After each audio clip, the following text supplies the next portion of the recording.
Salutations. You've arrived at After Dark with Super Marcey. Hello everybody and welcome back to After Dark with Super Marcey, an adults only podcast. I am your host Super Marcey and that voice is only for the intro.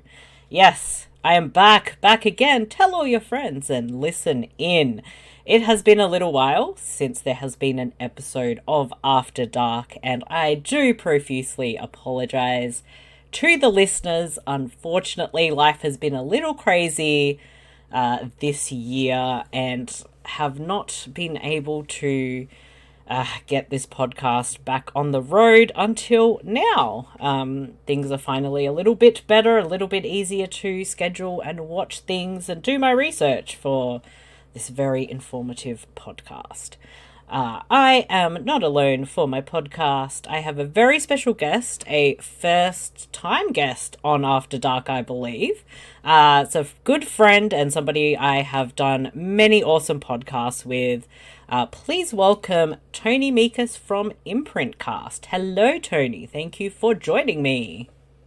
Hey, Marcy. How you doing? It's an absolute pleasure to be back to chat with you, obviously. And, of course, it's an honor to be one of your first guests in the delayed in the delayed episode of After Dark. Yes, going good. Things are very busy, but going to fit all the crazy things in, and always, as usual, a pleasure to chat with you and have you on this show. I think we've had this episode in the works for sometime last year, but unfortunately things just kept coming up and I kept getting delayed and blah blah blah. Don't need to go into too much with all of that, but for this welcome back episode we will be discussing Lolita, and we'll first be starting with the novel and then the 1962 film and then the 1997 film. So, very, very controversial subject, and that's definitely how we like it here on After Dark. We like controversy and all things that people may not want to talk about, but we're going to anyway. One of the reasons why I joined this show. There we go. Yes, we are going to talk about all things Lolita. Starting first with the novel by Vladimir Nabokov, I think is how you say it. I'm not that's how you say it. Yep. I believe it was first published in 1955. Nabokov was a Russian-American author, so they've had quite a number of books and such. But I think perhaps best known for this book because it was extremely controversial, and I don't entirely think a lot of people really understood it for a long time and didn't quite understand the real meanings, and we'll get into that in a little bit. The basic story revolves around a literature professor, Humbert. So the story is told as if it's from his journal, and he's writing it as he's in prison awaiting trial, and he's there for murder, but he tells us about his life, and in particular his obsession with Dolores Hayes, who is a 12-year-old girl, and essentially he ends up becoming her stepfather, and after her mother dies, he basically kidnaps her. We can imagine there was quite a bit of abuse and all of that lovely, lovely stuff that is just so joyful to talk about. You can hear the sarcasm in my voice, but we will get into why it's an important book and what perhaps are the true meanings and a lot of the themes in it. And then we'll see how that translated to the two films. I'll pick on you, Tony. When did you first read Lolita? I first read Lolita after I watched the Kubrick version for the first time. So that was probably around 1993, 1994. I was around 15, 16 years old when I read it. And damn, it's different to the movie. That's the first thing that came to mind. Because, well, we'll talk more about the 60s film in a minute when we get. But the way Nabokov's prose, the way he wrote the book, his prose is just beautiful. It's magnificent. That's why this book is considered one of the greatest masterpieces in literature, because mainly due to Nabokov's prose. Not just the subject, right? The subject matter is definitely not for everybody, but it is. But his prose, you can't mistake. It's beautiful. Yeah. The way it's written and just the words and how, I guess it's, well, the structure of it is interesting because it is this first person account, but the way it's written, the way you can hear these words being spoken, just the way in which it's written, I feel like it's very clever, but there is such a beauty about the way Nabokov uses his words, and it's a testament to how a character can be written that, because it does have this unreliable narrator aspect, which it's not so subtle, but it's pretty much, you can understand this as you read. It makes the character of Humbert kind of sympathetic, someone you may even like, but underneath all the I guess bells and whistles that Humbert as a character, who the story is told from that perspective, it doesn't want you to see what's beneath, and what's beneath is an absolute monster. And that's where I think some of the more interesting parts of the book and how it's written is that you can find yourself almost liking this character, but it's like this trick where really you shouldn't be. And it's very clever, and I think that aspect can absolutely go over someone's head if they're not paying attention. Oh, absolutely. Definitely. Oh, excuse me. Need to take a drink. All good. So, yeah, that's one of the things I find quite fascinating. And it does move Freddie out the way there. As we're recording on video, if you're listening to audio, the dog's butt was on the screen momentarily. Not a pleasant view, but anyway. Bit distracting there. Where was I going? Yes, so it is 100% a unreliable narrator. You really, truly shouldn't like this character, but that's kind of the game that he plays. And I think the book, as you read it, tells you a lot of kind of manipulation, almost like brainwashing.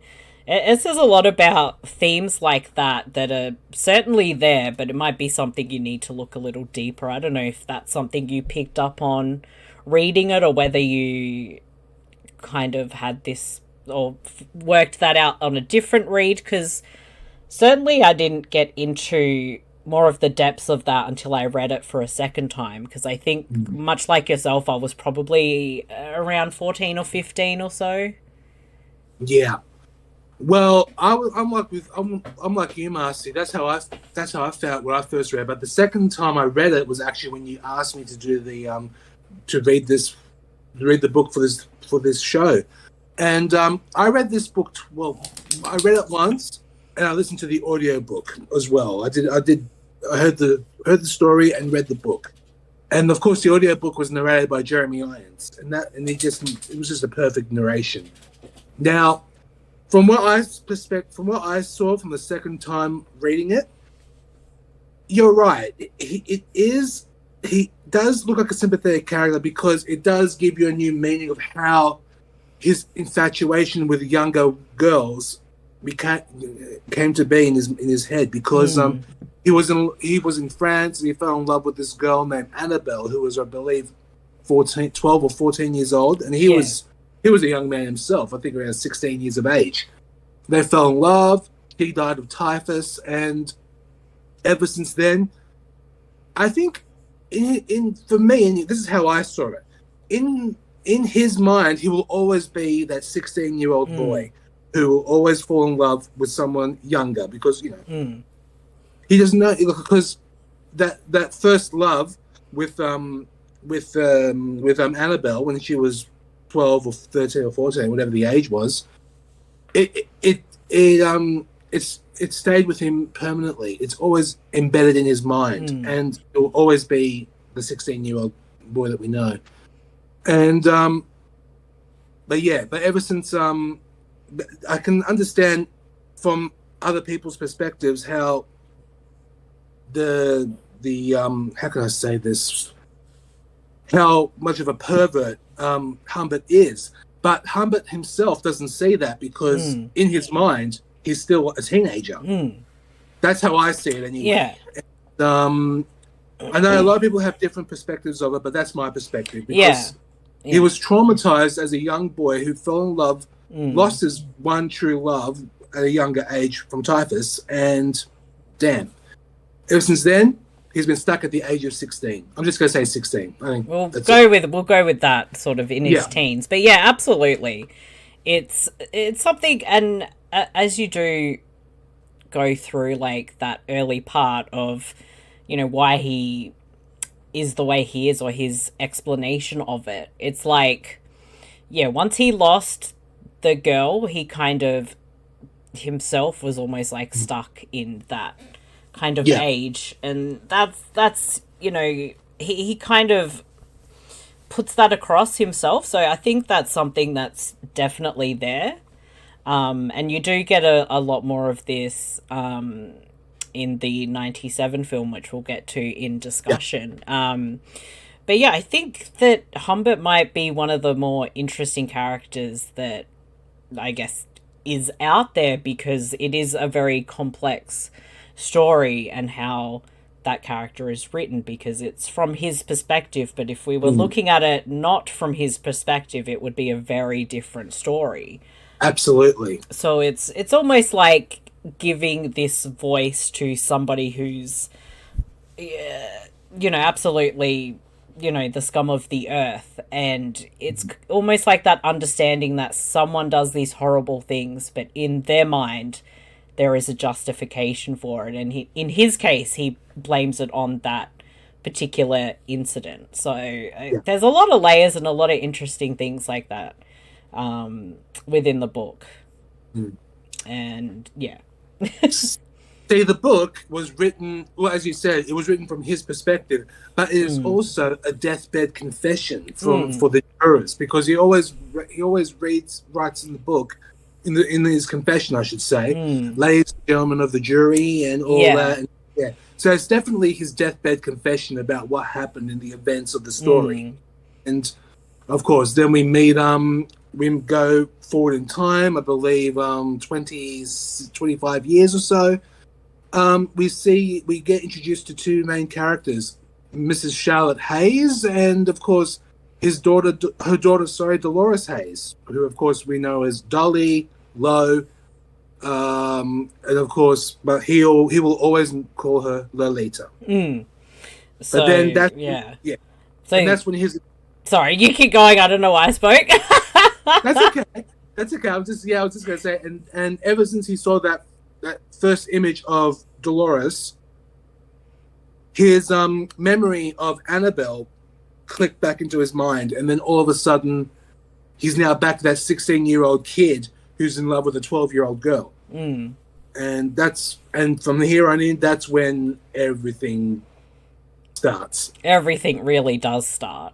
So it's like, he takes a teaching position, and he goes over to America, and this is where he becomes like a lodger at Charlotte Hayes's place, and he's not all, he goes and has a look at it. He's not all that keen on it. He's not all that keen on her. But once he sees Dolores and all these, memories of that past love come back, it's like this is what his focus is on. And I guess this encounter is what's led him down the path of ending up in jail, and it's not why you may think it would be No, that not at all. he's in jail. You'd think going after a 12-year-old girl in your 40s, I suppose he would be, would land you in jail, but apparently not in this case. So yeah, the story progresses where, I guess in order to get more in with them and understanding that Charlotte is in love with him, they get married. And you know, does a few, like, he does not say nice things about Charlotte. She comes off as the worst person imaginable. He's basically repulsed by her. You know? Like he has to tolerate it because the one thing that he cares about more than anything in the world is Dolores, and he'll do anything to keep Dolores close by. Yeah, so he's basically tolerating Charlotte, and such, and it gets to a point where Dolores gets sent to a camp to go away, and this is like the worst thing possible for him. And you know, he's just pretty much left alone with Charlotte. And as we understand, she finds his writings, which are about her and Dolores, arguments, she leaves the house, gets killed.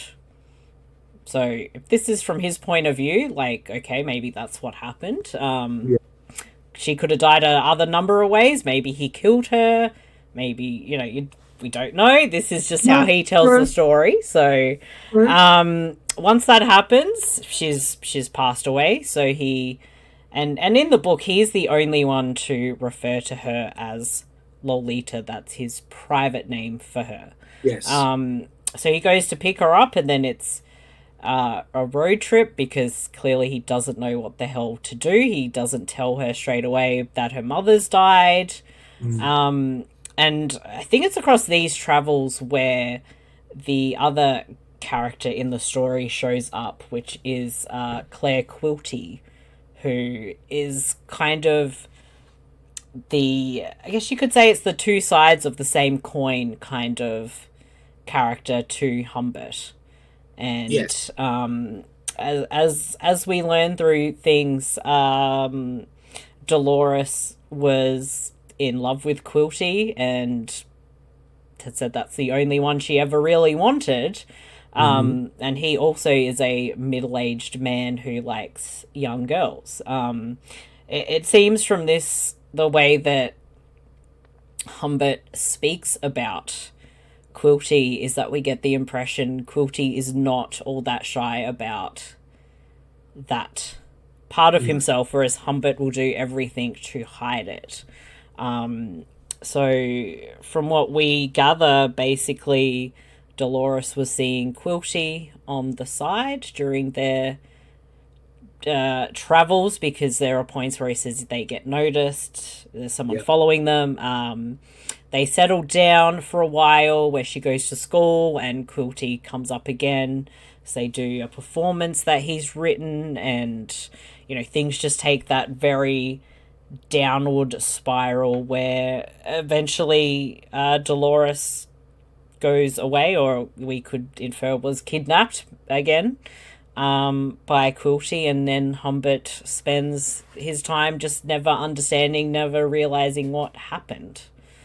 So I think these parts of the book, like, I feel like as it progresses and as we see, like, from, you know, those words, that things feel like they're breaking down between he and Dolores. I think that's kind of like, I mean, this is how I have kind of taken my interpretation. It is like it's his downward spiral. So we start to see more hints of what may really have been happening, because it isn't as blissful and as lovely as he makes it out to be within the first part of the story and the trip. I'm not sure if that's how you saw things as well, or what your interpretation of how things kind of go from sunshine and rainbows for him to basically swimming in the mud. Well, from what I remember reading in the book, after their first stop on their road trip to Beardsley College, I believe, I don't know, because I'm interpreting this from the '60s film. They went into a hotel which has a police convention, and they stopped by, and they're staying over, and Humbert goes outside and sees Claire Quilty out there, drinking and having this brief drunken discussion, and then the next day. This bit may be a bit controversial, but you read the book and you've seen the movies, you know what goes on. Dolores decides to basically flirt with Humbert, like saying, "You want to know what I did in camp? Do you want to know?" Yeah, but in the book, Humbert reveals that it was Dolores who made the first move. Like, it was she who instigated the sexual relationship of the first time. But then, as the road trip goes on, he starts bribing her with money for sexual favors, and that's all right. That's wrong. I admit that, but it is definitely wrong. But that's what we read from Humber's perspective, and because with Dolores, she's a little. Let's just say, quite promiscuous with boys, and of course with Humbert, and as well we'll find out soon with Claire. And yeah, but like, she'll do anything to bribe him some money, and yeah, it is pretty hard to read and pretty hard to watch at times. But yeah. And I think that's kind of an unraveling, because, like, as you said, he says, like, she made the first move, and we can interpret that as that was his point of view, how he saw it. We don't know whether she wanted anything or not, but as it goes on, like you said, there's money for sexual favors, and she's more nastier to him. So I feel like that's, what's happening with him. Like, it's him unraveling, because as you said, it's like a deathbed confession, and he makes a lot of things start out as all really good, where I think parts of reality seep in a lot more as it goes on. So yeah, as the kind of ending to everything, he gets a letter from Dolores. I think it's 3 years later. She's married and pregnant, which I think she would be like 15 or 16 at this point, I think. In the book, yes, 15, 16. Yeah.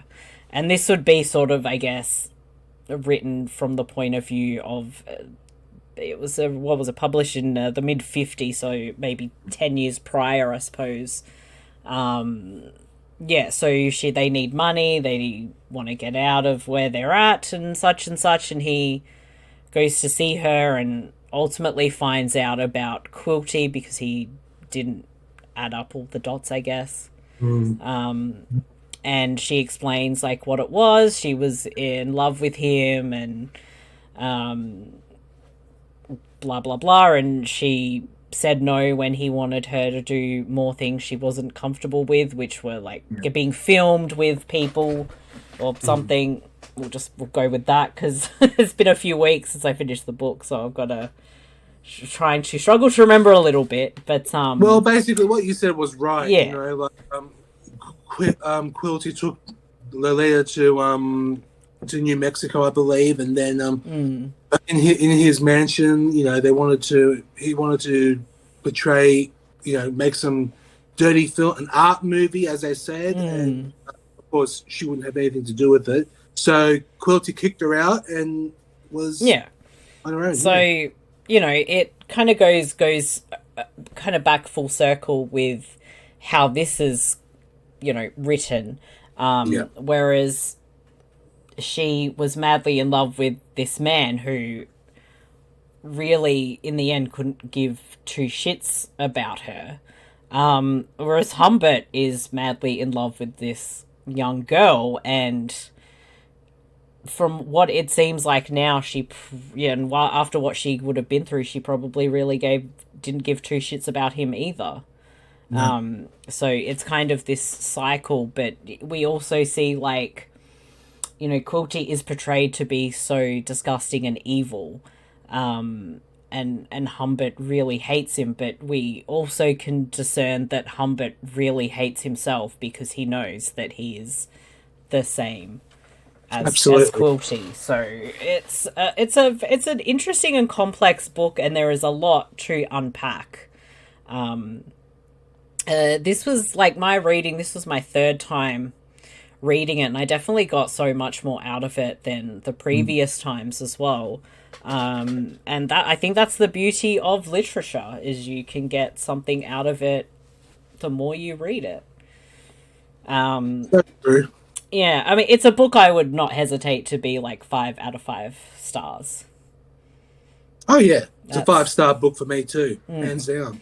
It is a literature classic, and it kind of grosses me out a little bit that people call it an erotic novel, because it's anything but an erotic novel. And I think that's a lot where the taboo and controversy comes from, with being misinterpreted quite a lot. But let's get right to Stanley Kubrick's Lolita, 1962, which had the tagline of, "How could they make a film on Lolita?" How can they make a movie about Lolita? Indeed. Especially in 1962. It was based on a screenplay written by author Vladimir Nabokov, and it stars James Mason, Shelley Winters, Peter Sellers, and Sue Lyon as Lolita. And I was doing a little bit of looking into the film, and this came from Wikipedia, so we can take that for what it's worth being on Wikipedia. I'll read it out. It says Nabokov was nominated for an Academy Award for his work on the film's adapted screenplay.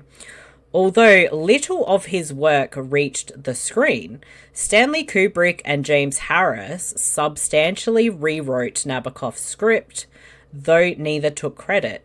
The film greatly expanded the character of Claire Quilty and removed all references to Humbert's obsession with young girls before meeting Dolores.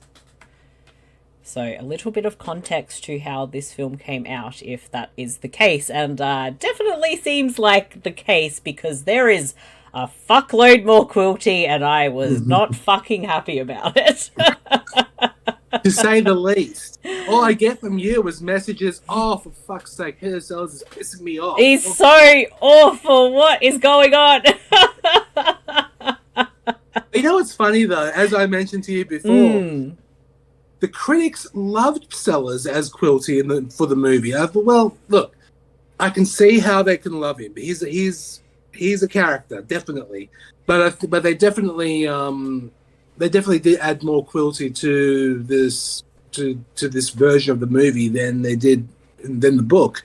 But yeah, you're right. The Wikipedia synopsis was correct. Like, it has removed so much of Nabokov's work, original prose. Like, we don't know anything about how Humbert has an obsession with younger girls, and of course Quilty was much more in the movie. But then, like, there was a woman, Vivian Blackwood, I believe that's the character's name, who's always with Quilty. She looked so scary, I gotta say. I have to say, she looked really menacing. Yeah, and it also kind of added to the mystique of Quilty himself. That's how I see it.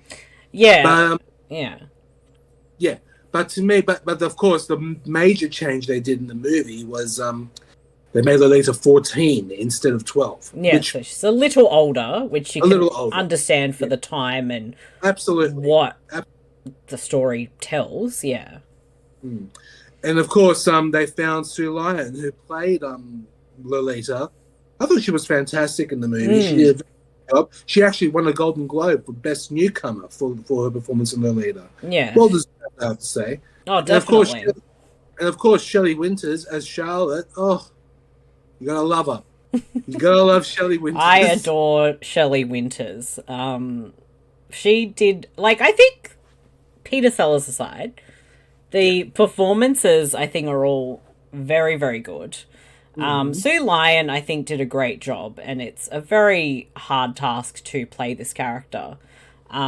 Shelley Winters, I think, tapped into this perfect annoyance and mean kind of character, and very, very lovelorn. And I think that came across very well with how she portrayed it. And there was, I think James Mason, like, for that time, I think was a more than decent choice for Humbert. Oh yeah, it was actually a great choice. I thought it was a great choice anyway. Yeah, and like, I think he taps into something that comes with a sadness that you see throughout the film with that performance, and I find that quite interesting. But there certainly are a lot of changes, and Kubrick kind of did that with scripts. Somebody was very, very particular. So he pretty much wanted to tell a story just based on this kind of core idea. So one of the one massive change that I think kind of brought down how I overall viewed the film is the fact that they all call her Lolita when that's meant to be a private name for her. And it's almost like, because of this change, it felt like the name Lolita became used for a hell of a lot of things that the movie, the book would not really want to have happened. No, it's true. So that in itself is a very bizarre choice. I'm not sure what was up with that. We do spend a lot more time with Charlotte and Dolores in kind of, we see her going to school dance and other couples around, her school friends and that. And from the start, like, Quilty we open the film with the confrontation, and we don't know why there is a confrontation between Humbert and Quilty.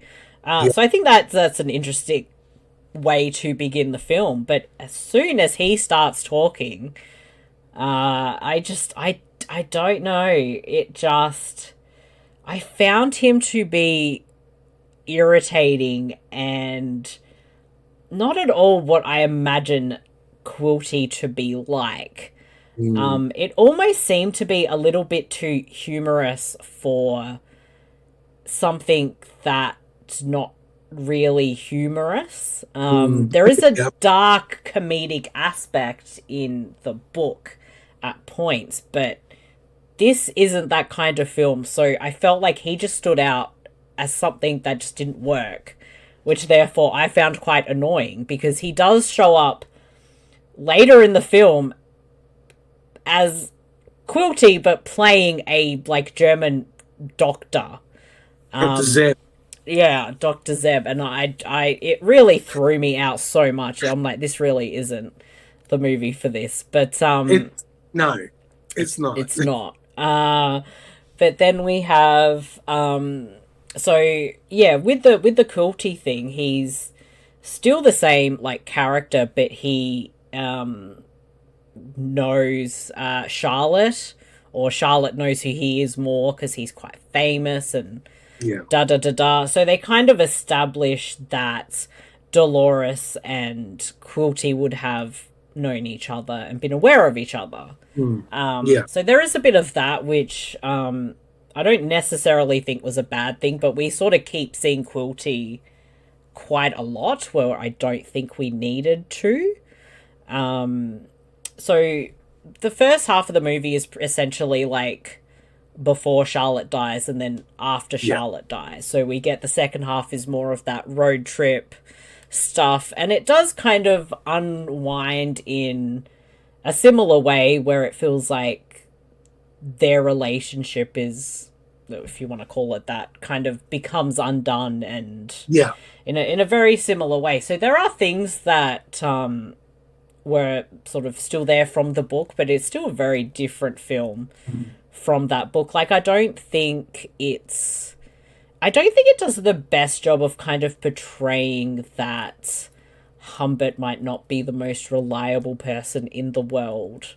No. And they kind of had to really be careful with how they approach some of the story and how you told it. But I still think it's a strong film, and it kind of gets a point across a little bit. It does. I don't necessarily think it condones those relationships, but it put just a bit of a different spin, which is why I don't think it's a fantastic adaptation of the book, but I do think it is a very good film. Now that I've been rambling, share your thoughts on the movie a bit more. Well, I'm actually fresh from watching it, so I saw it again today, and yeah, it does bring out a new perspective. But what I noticed was the novel had some elements of black comedy in it, and so does this 60s. Like, I don't know if you've noticed that, the when Humbert goes to collect Lolita, did you notice what the camp was called? I think I did notice, but now I can't remember. It had a Camp Climax for Girls. That's right. It was something. Come on. Yeah. Camp Climax for Girls. You can't... It's so wrong. It's so wrong. But they said go away with it in the 60s. Oh, God. My goodness.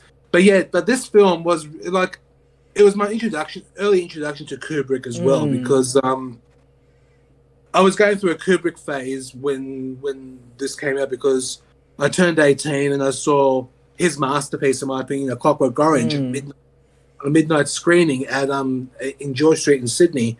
And then ever since then, fell in love with it. And then I fell in love with Kubrick, and then I wanted to watch more of his films. Then I found Lolita on VHS, and I just thought, interesting, it's not bad. But I haven't read the book until I watched the movie. But the movie, it has some good changes, but it also has some unnecessary changes. Like, as you said, with I think the main reason why Quilty was in it so much is because I think they wanted to show off Peter Sellers' extraordinary talent as a multifaceted, as he can do multiple. I mean, like, of course, Dr. Zemf. Good evening, Dr. Humbard.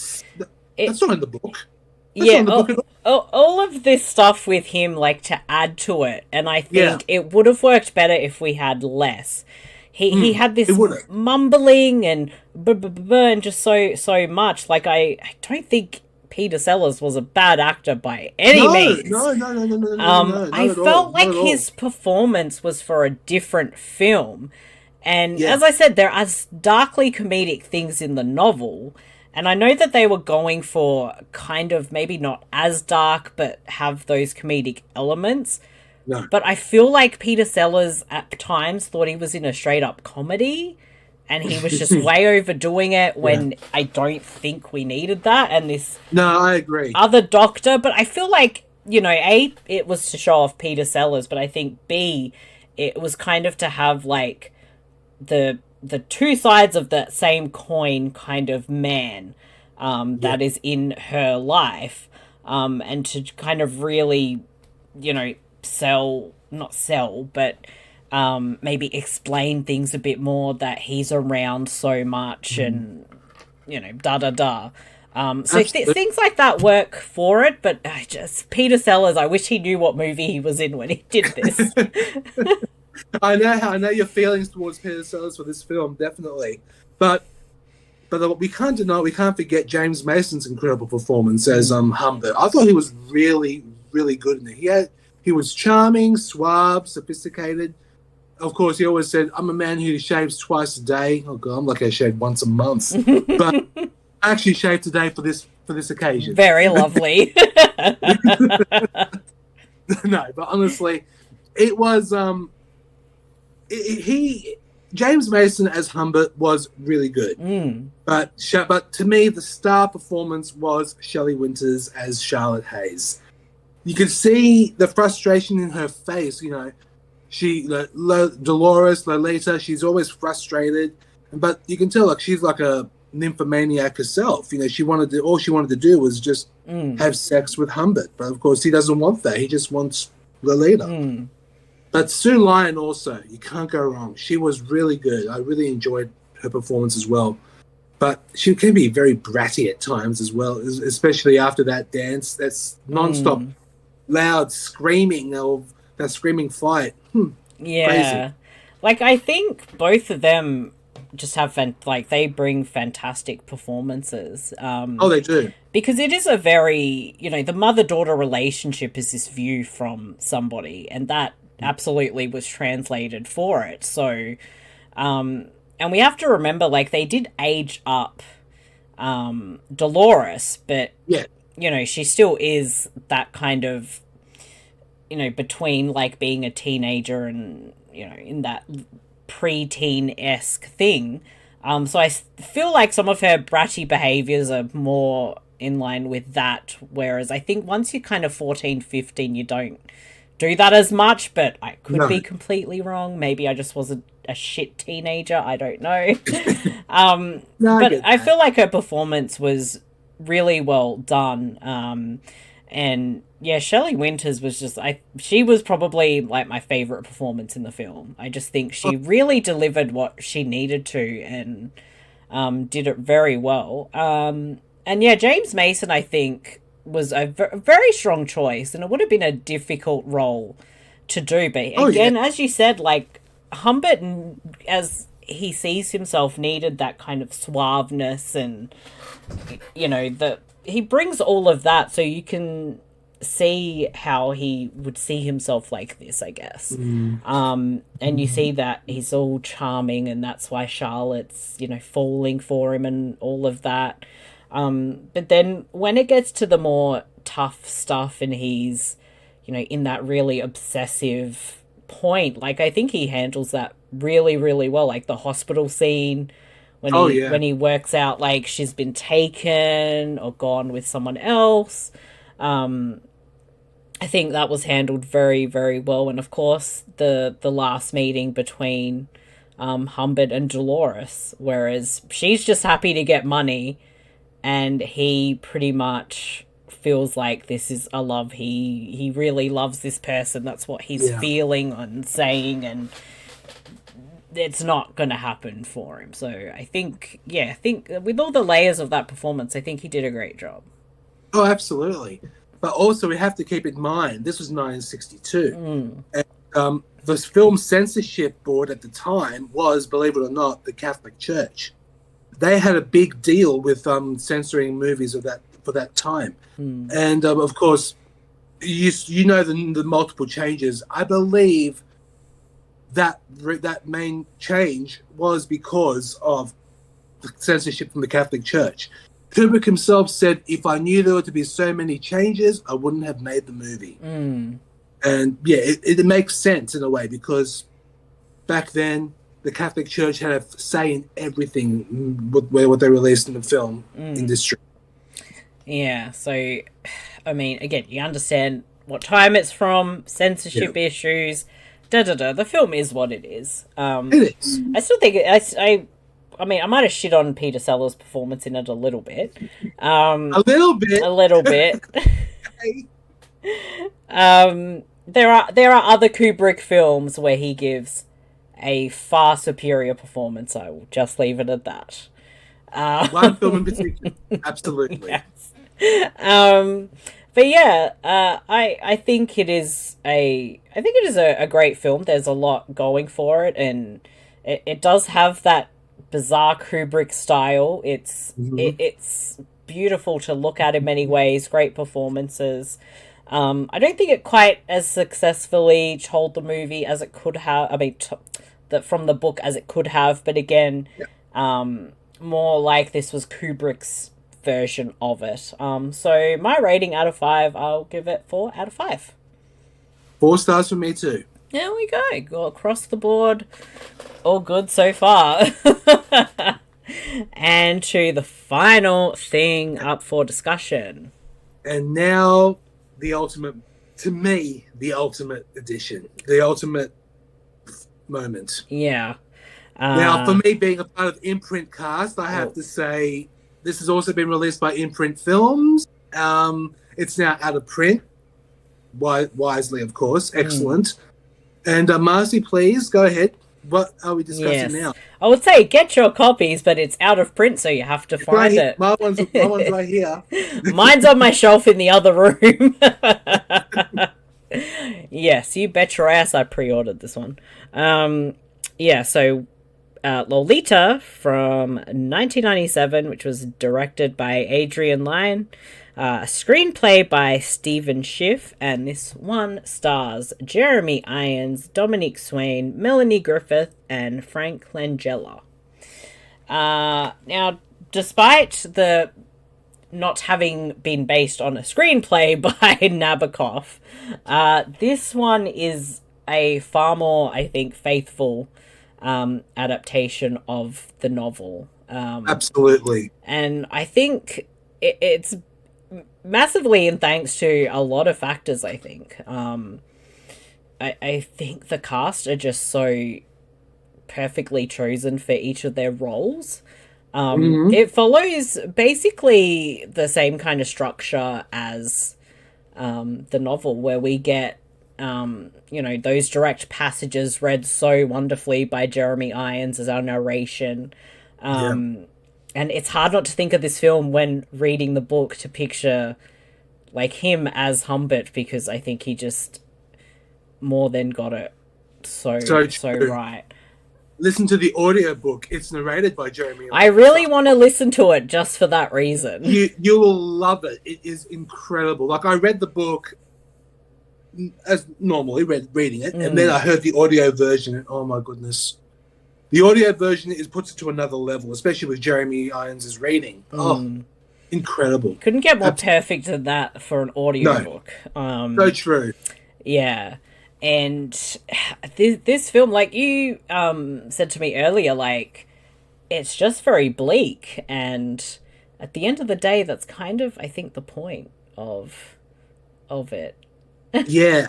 I watched it last night with my partner, and it was she wanted to experience Lolita, and I said, "You sure you want to experience it? I know I have to watch it for preparation for this episode." And but yeah, let's watch it.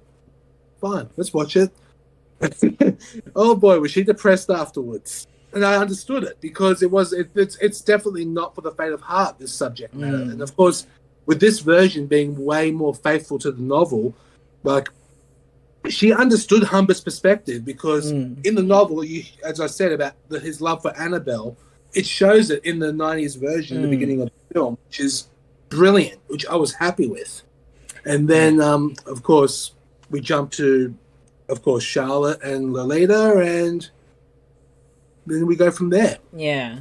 Well, that's one thing I love about about the 97 version. It actually shows why Humbert had an obsession with younger girls, and it shows it, which is, well, I'm not condoning it, obviously. No, saying, but we get that visual representation, and we're told about it, which we didn't get from the 62 film.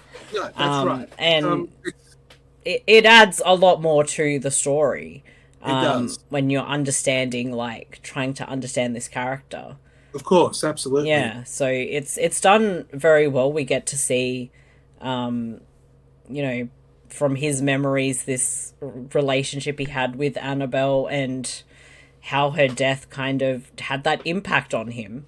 And I think it comes across very well that in some ways he does have that mindset of that young boy, and hasn't really, almost to an extent, grown up in ways. While he may seem like this sophisticated man, he knows he's not. It's almost like that's a facade which you really feel in this film.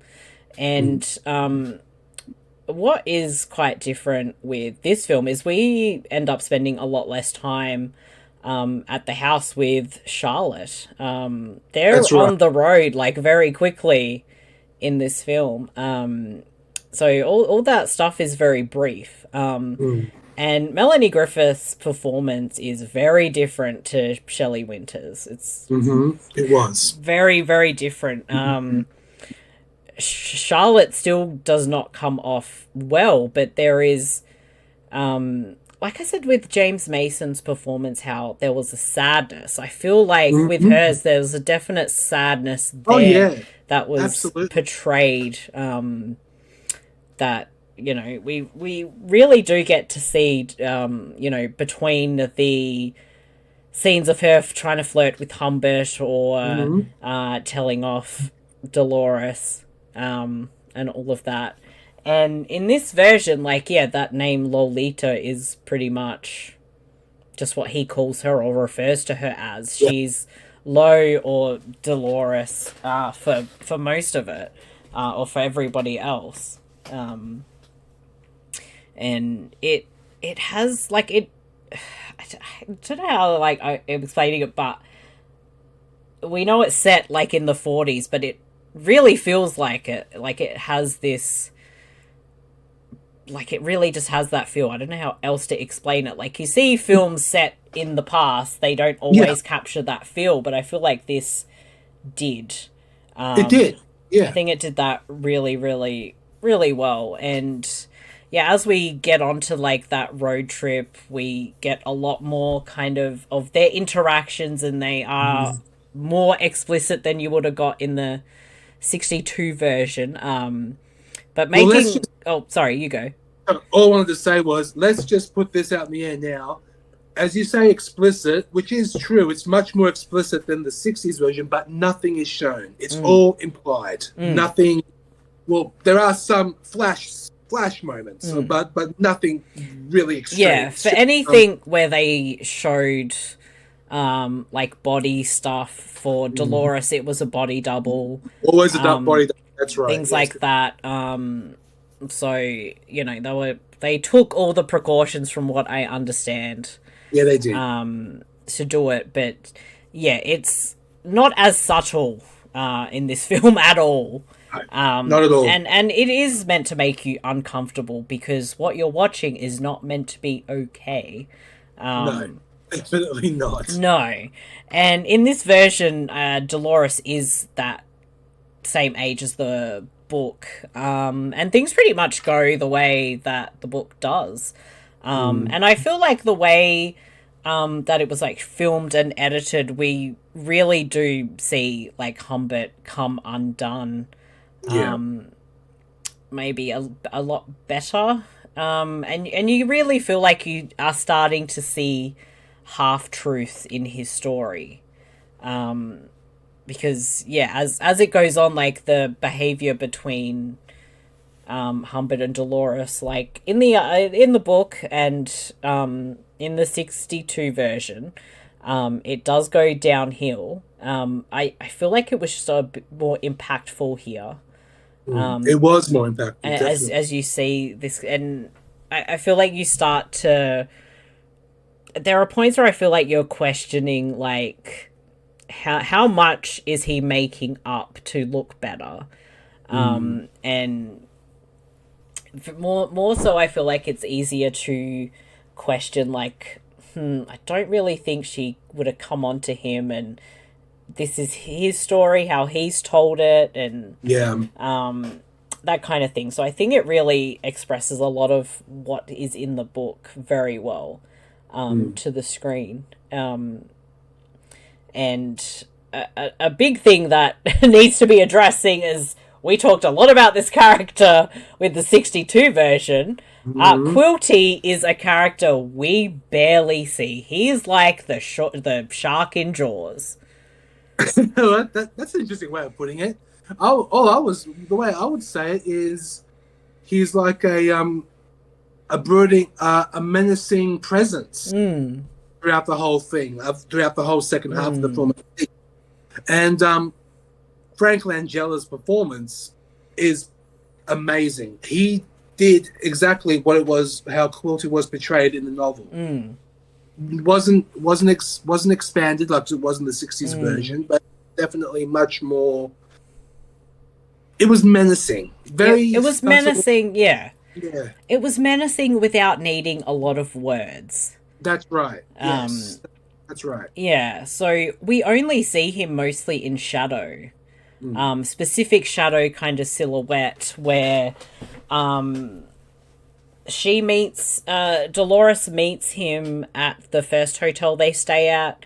So he's got a dog, they talk, and as we see that, like, this is kind of the hint of, I guess, him ultimately knowing in the end what Yeah. happened, but I guess this would be his imagined version of a meeting between the two. So and then it's later on that night he has a weird conversation with Quilty, which I love the double entendres and that double yeah, meaning. where he's like, did I hear that? And then he says something different, and you've got the zapping of the bugs in the light and stuff. It's very unsettling with how they filmed that all. So Very unsettling. Yeah. Absolutely. But you know what else was very unsettling? That first moment where Lolita was crawling towards the dog. All you see is Quilty's finger. That. And that can mean anything. That's the thing. That's why it's so disturbing, because that can mean anything. Like he's pulling his finger. is on it the leaf. like does he see himself as like a puppet master? Probably a puppet A master, controller, manipulator type. Yeah, that's right. Yeah. That's right. Look, it is very, like, you can think of it, man. You can think of this many ways, but the puppet master, I do agree with you for that for sure. But because he's pulling on the leash with the finger like this, but it can mean anything as well. That's the thing. That's why this character in the 90s version was way more disturbing than it was in the 60s. Yeah. Yeah. And then of course, with those double meanings of the words that he says, who's the young lass? My daughter. You lie, she's not. And then the zap, I said July was hot. Oh, brilliant. It's done really well. And I feel like that whole thing, because, you know, he's just gotten away with her. It's, you know, the first night he's going to spend with her. Like, I feel like the way he would have interpreted these things is like a little bit of a snap, shock, reality kind of thing, which I find interesting that we get throughout the film as well, where it definitely looks a lot more like, even how it's framed and shot is a lot more, shall we say, elegant. Yes. And it gets more, I guess, drab and darker as the film goes on, as things unravel more. It does. It's so well done. I feel like this is a film that just succeeds on every level. I feel like they cast it superbly. It's directed so well. It's shot so beautifully. It's got this amazing score. Like, I think they just managed to nail it really, really well. Ennio Morricone, come on. Do you get better than that? Ennio Morricone did the score, and Adrian Lyne, fantastic director. He claims that this is his best movie. He thinks that this movie is the best he's ever done, and I have to agree. Even though I love Fatal Attraction, I love Indecent Proposal, and I love well, he's done so many others, but Jacob's Ladder, of course, and but yeah, Lolita, I think it's his masterpiece personally. Personally, I agree. But we can't forget the ending of the movie, though. Now that was brutal. It really is. Like, the film doesn't hold back. No. We see a lot of ugliness in it. We see the arguments. We see, we'll call it exploitation, because that's what it truly is. You know, we see that there was the money for the favors, and how he would view her as trying to manipulate him, when we understand it's definitely the other way around. Yeah, for sure. You know, I almost forgot my point, but it does all lead to eventually, like, how things have broken down so much between them, and clearly she, you know, this is her trying to escape him. When she gets sick, that's the opportunity to do it, because she'll be without him, because he is extremely controlling of almost everything she does. So we get that, this would be a way to try and get out, but her way of getting out is with someone just as bad, ultimately. Yeah. Or worse, yeah. So it really becomes unraveled. Like, he loses it at the hospital and everything, and but we kind of know now, like, the film is kind of leading to this conclusion where he's going to see cruelty, and when that final confrontation comes in and we see a lot more of cruelty, he's stark naked, boy. Oh yeah.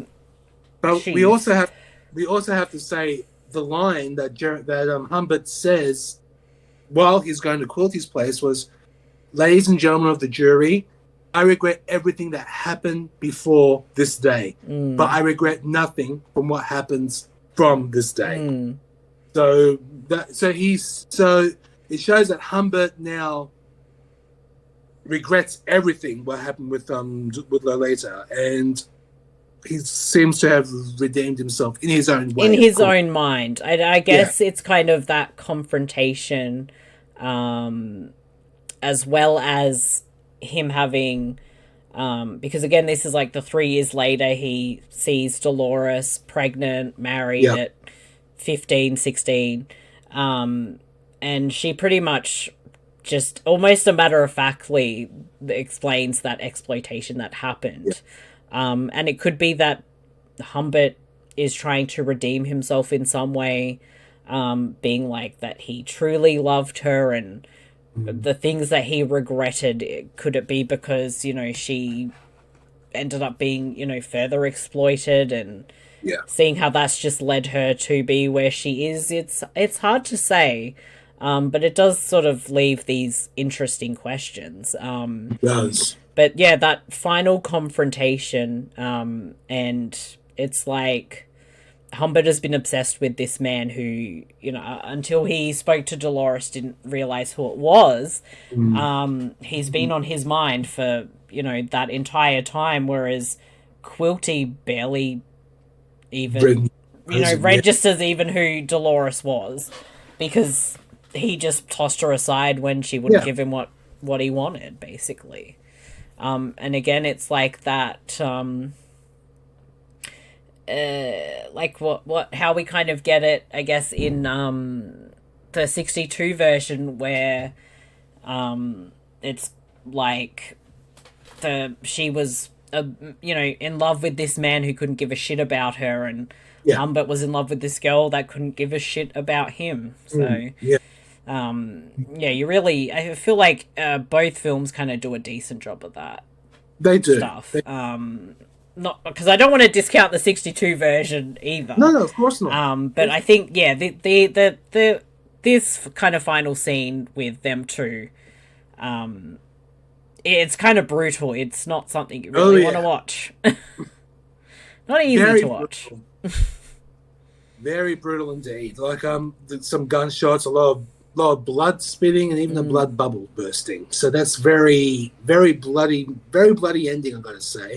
But well, he deserved it. He deserved it, definitely. And can't argue that.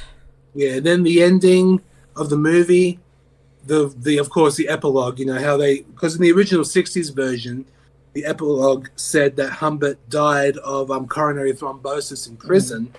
Well, in the 90s version, Humbert died of coronary thrombosis in prison, but Lolita died in childbirth on Christmas Day. That wasn't mentioned in the original film. It wasn't in the film. It was like she got a happy ending. Yeah. Whereas there are no happy endings. No, there are no happy endings. That's right.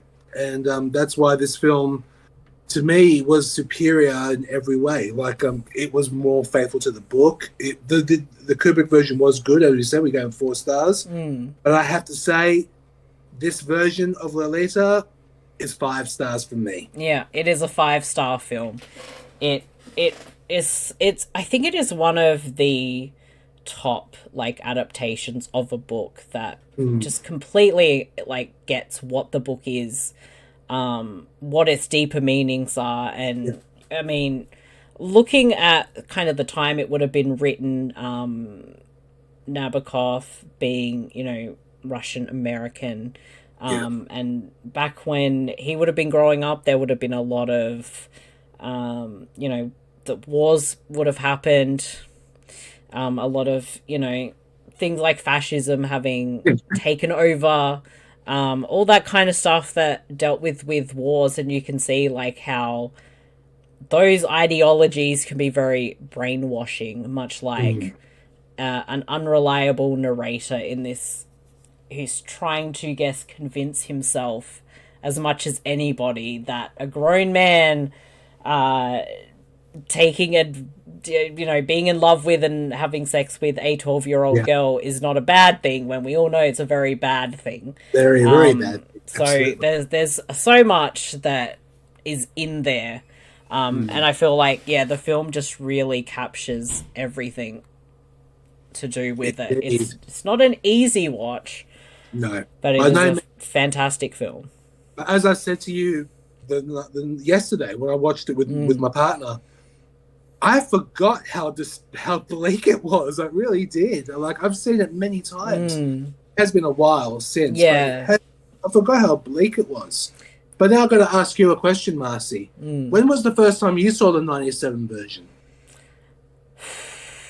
Probably 98 or 99. I would have been like 14 at the time. And as what I like to have thought of an intellectual 14-year-old, like, I didn't quite understand a lot of things that I realized more as I had watched it more.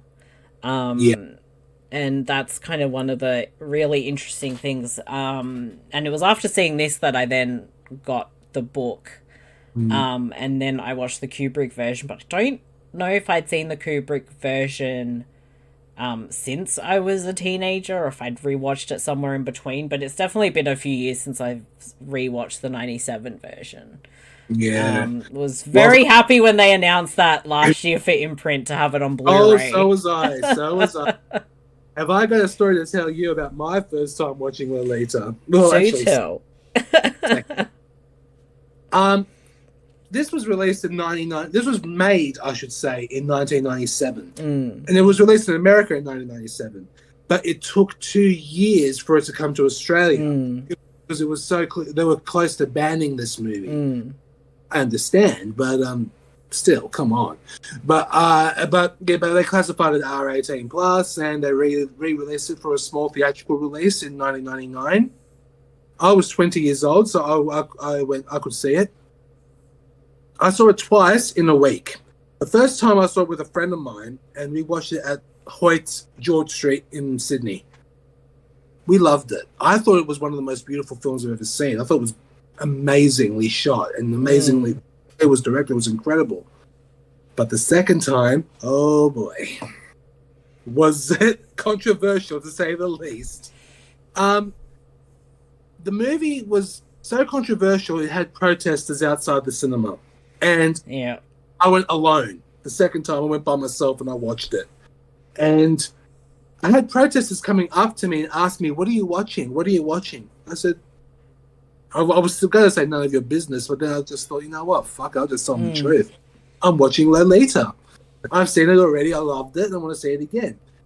I then get called someone who supports pedophiles, someone who someone who might become, I don't know if I should say, I don't know, because the way they said it to me, they say these extreme things like, you just support them and you'll do whatever they can to free them and all that bullshit, and go, oh my God, that's not the case at all. And I bet you any money, those protesters that were out in the street have not seen it. If they saw the film and read the book, they would have understood the meaning. I can't imagine they would have read the book or seen the previous film either, because if you had, you wouldn't think this was a film or book that in any way supports child abuse or exploitation in any way. Like, it's just wrong. I don't know. Look, believe in what you want. Do it. Believe in, protest whatever you want, but know the facts before you actually go and promote and protest film outside the cinema. Like, I don't remember a huge protest like that in the movie since. Well, mind you, I was only 1 year old when this film was released. The movie Cruising from William Friedkin, and that was that had a lot of protesters from the gay community. But in Sydney, of all places, to have a protest about the movie Lolita, I was shocked. I could not believe it. Then I get caught in the middle of it because I was going to watch a movie I loved. Sorry. I wanted to watch it, and that's it. You weren't going to stop me. Fuck that. If people were protesting it now, I would have my arguments ready. Oh, yeah, to go. so would I. So would I. I would definitely have my arguments I think, as well. yeah, I think it has been misunderstood. Oh, yeah. For a long time, because nobody, like, not nobody, but people just didn't bother to touch the subject and just make assumptions. And it's definitely not what you may think on that surface. Some of the, like, book covers I've seen, I think are really inappropriate for what the book actually is, and I don't think that kind of thing would help. Yeah, things like that. Like, that's the book that. And just in case anyone was wondering, I didn't get the book because of the cover. No. It came in this edition came in a box set of banned books, and this was one of them. So, and this is the cover art that came with it. Yeah, it is very. Yeah, it's very, like, kind of like that. How you see the film, like, especially I guess the original poster with the sunglasses and stuff for the film. The one I have is just the penguin one. Yeah. Yeah, that's a good cover art, I gotta say. I do like that one. Other ones kind of replicate that, or yeah, but the one I've got is just the orange one from Penguin. Oh yeah, the Penguin which I think, you know, it's just an easy cover. It just has the name on it. You don't need anything else on it. True. And I think some of that has probably hurt I guess its reputation and people to truly understand, like, this isn't something that's condoning what it's telling. Oh, definitely. So I think that's, you know, an important thing to do is to have these kinds of discussions and talk about it, which is what we've done. Sure have. Yeah, that sounds like it is a wrap on this epic discussion of all things Lolita. Thank you so much for joining me, Tony. It was an absolute pleasure to take a deep dive into the three subjects at hand. Believe me, Marcy, the pleasure was all mine. But we may do another episode of Lolita for my show, ImprintCast. We may have, if you want to. I understand if you don't want to, but we're going to probably discuss another episode this soon, and we would love to have you on. For the 5-star classic that is Lolita, I will be there. Excellent. We'll keep you posted when that will be done. But we do want to do this episode for sure. Absolutely. As well as a couple of others. One controversial film in particular, but I'm trying to get one other person to join in, and we'll get to that soon. Yes, indeed. We will get there. And I've totally forgotten all my After Dark social media links because I am terrible at everything. You're not terrible. You had so much going on. Don't worry about that. Gosh, I got to remember all my socials, but you can find After Dark with Super Marcey on all your major podcast streaming platforms. Pretty much just need to look up After Dark with Super Marcey and you'll find it. Available on, like, Apple Podcasts, Spotify, all those good ones there. I'm losing my voice slightly. Excuse me. And on the socials, I can be found. I'm going to edit some of this out anyway. That's okay. To find all my socials, please head to the link tree, which is linktr.ee/After Dark Network. That is correct. And there's an Instagram, Facebook page, Twitter account, so you can find all those at the link tree, and links will be in the show notes. And Tony, where can people check you out online and listen to your podcast? You can listen to the ImprintCast podcast on Spotify, iTunes, Stitcher, and Google Podcasts, as well as you can follow our Facebook pages, the Imprint Films Blu-ray Collections fan group, and ImprintCast pages. But if you want to follow me personally, you can follow my letterboxd on FilmNut79, as well as Twitter on FilmNut79. And yeah, but I try to be active on the imprint pages as much as I can, to interact with the community and show what's coming up. And so, yes, coming soon for ImprintCast, we are going to have a special episode done soon commemorating the 50th anniversary of The Wicker Man with a special international guest. Ooh. So we're looking forward to that.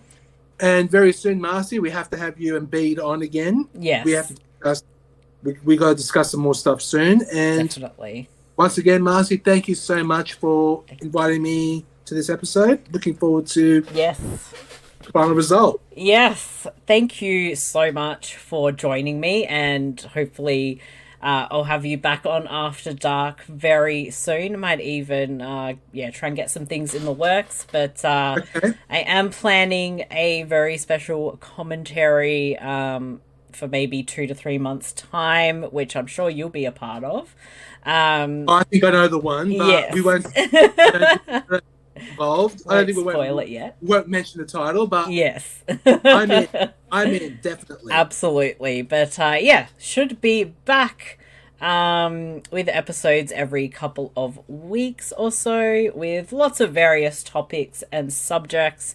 They're not always going to be as controversial, as hard-hitting as this one, but we'll see how we go. And until next time, everybody, what happens after dark stays after dark. Good night. Good night, everyone.